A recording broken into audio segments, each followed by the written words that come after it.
Ray tracing sounds a bit like the name of some bloke who plays darts with your dad on a Sunday afternoon, but in case you're not aware, it is in fact one of the most powerful techniques when it comes to adding a dose of realism to your video games. It's long been something that only PC players could flaunt, showing off impressive rays of soft light and reflections while their graphics cards start to get warmer and warmer, and their system fans screech for a crumb of cool air. But in recent years, the technology has become more accessible and available to players, now arriving alongside the new generation of consoles, with some games tapping into the power of the Xbox Series X and S, as well as the PlayStation 5, to produce the jaw-dropping lights and shadows that were previously reserved for only the thickest of PC rigs. But how does ray tracing actually work? And be you a PC, Xbox, or PlayStation gamer, should you really care?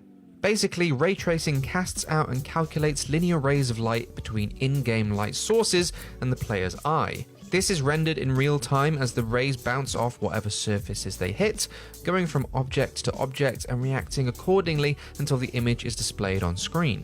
Ray tracing also calculates reactions from different surfaces like glass or water and how the light will reflect, refract, and be absorbed differently. These calculations lead to a more accurate representation of how light works in the real world. Areas obstructed by objects or blocked from light rays are properly darkened as a result, which goes some way into creating more accurate shadows, and a scene's illumination looks more realistic. Scenes are able to represent changes to lighting conditions since rays are being cast and calculated in real time, making for realistic and dynamic environments. Traditionally, games have made more use of baked-in lighting and some extremely clever tricks of the trade to produce some convincing and realistic results, but these are often predetermined animations and renders that are much more static. This means that if you start messing with the objects within an environment and the light stays the same, the illumination that the game is providing starts to look out of place. Without ray tracing, if you interrupt a light source by moving an object or standing in front of the light, nothing really changes. With ray tracing, however, you can see your interactions and the changes in your environment in real time. Not every ray is calculated, however, because, well, that would be a gargantuan task. In the real world, approximately 500 million photons hit your eye every second to produce the image you're seeing now. With ray tracing, only the most important rays are being processed, and machine learning algorithms fill in the gaps between them through a process called denoising. Then programs use the player's viewpoint to work out what rays are actually being seen at any one point, and any potentially well-lit ray tracing goodness that could be happening outside of that point of view are ignored.